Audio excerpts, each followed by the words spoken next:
Chemo দেওয়া হয়েছে।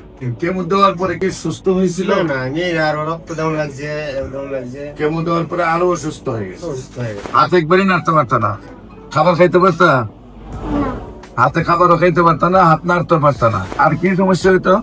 শ্বাসকষ্ট। শ্বাসকষ্ট হইতো। তারপর তুমি আমাদের ওষুধ খাওয়ার পর এখন কি অবস্থা? এখন ভালোই, কিন্তু চোখের সমস্যা। চোখে কিছু সমস্যা আছে। হাত কি উঠাইতে পারো? দেখে ওটাও তো দেখে না। আগে কতটুকু উঠাইতে পারতা? ওটাইতেই পারতাম না। আগে উঠাইতে পারত না, এখন পুরো উঠাইতে পারো।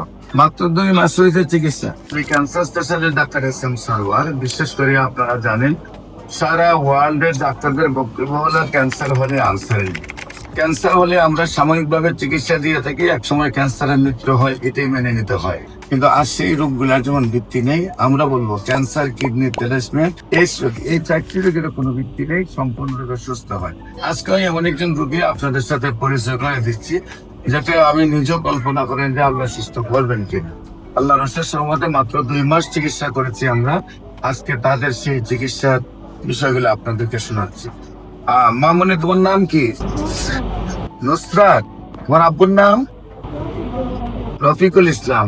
উনি আপনার কি হয়? আপনার আব্বু, ওনার নাম হলো রফিকুল ইসলাম।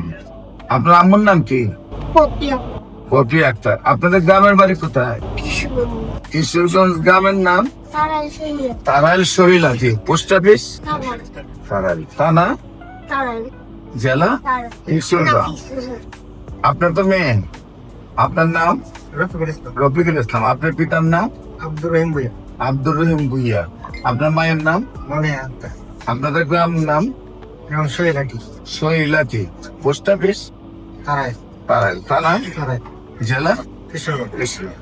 আপনার বাবুর কি হয়েছিল? হয়েছে মানে প্রথম হাত ভেঙে গেছে, ভেঙে গেলে আমাদের ধরেন 2-3 মাস পর পাঁচটা করাইছি, আবার পড়ে গিয়ে দেখা যায় ভাঙা গেছে। কিশোরগঞ্জ বললাম, কিশোরগঞ্জ করতে যেতাম ঢাকা কয়েকটা মেডিকেলে করছি, পরীক্ষা টরীক্ষা করলাম, পড়ানো করে ধরা পড়ছে বন্ধে। তবে আহমদ মেডিকেলে আমি 4টা কেমন ছাড়া দেওয়ার পরে দেখতেছি যে উন্নতই হয়।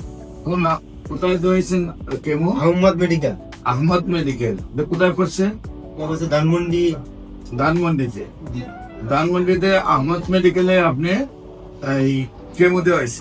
কেমো দেওয়ার পরে কি সুস্থ হয়েছিল? না আমি আরো রক্ত দাম লাগছে, একদম লাগছে, কেমো দেওয়ার পরে আরো অসুস্থ হয়ে গেছে। অসুস্থ হয়ে গেছে। তারপরে আপনি পাইলাম একটা ডাক্তার কি বললো? ডাক্তার বললো কেমো 4টা কেমো দেওয়ার পরে অপারেশন।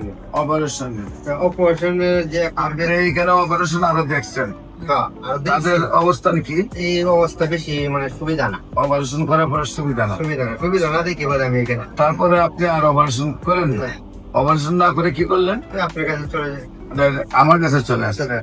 আমার কাছে চলে আসার সময় বাবুর হাতের কি অবস্থা ছিল? হাত তো এইভাবে বাসাইতে পারছেন। কেমন ছিল মা তোমার হাত? এরকম ফুলা ছিল। আর কি প্রবলেম হতো? হাত কি নাড়াচাড়া করতে পারতো? হাত একবারই নাড়তে পারতো না, খাবার খাইতে পারতো, হাতে খাবারও খাইতে পারতো না, হাত নাড়তে পারতো না। আর কি সমস্যা হইতো? শ্বাসকষ্ট। হ্যাঁ, শ্বাসকষ্ট হইতো। তারপর তুমি আমাদের ওষুধ খাওয়ার পর এখন কি অবস্থা? এখন ভালোই, কিন্তু চোখের সমস্যা। চোখে কিছু সমস্যা আছে। হাত কি উঠাইতে পারো? দেখে ওটাও তো দেখে না। আগে কতটুকু উঠাইতে পারতা? ওটাইতেই পারতাম না। আগে উঠাইতে পারতা না, এখন পুরো উঠাইতে পারো। মাত্র 2 মাস হয়েছে চিকিৎসা। আমরা বলেছি কি 4 মাসে সুস্থ হবেন নাকি? আল্লাহ রহমতে 2 মাসে সম্পূর্ণ সুস্থ। হ্যাঁ, সম্মানিত দেশবাসী, আপনারা যারা দেখছেন এই বাবুটাকে, আপনারা সবাই দোয়া করবেন আল্লাহ যেন তাকে স্থায়ীভাবে সুন্দরভাবে আজীবন ভালো রাখে। আশা করি সবাই মিলে আমরা দোয়া করলে সে সুন্দরভাবে সুস্থ হয়ে যাবে।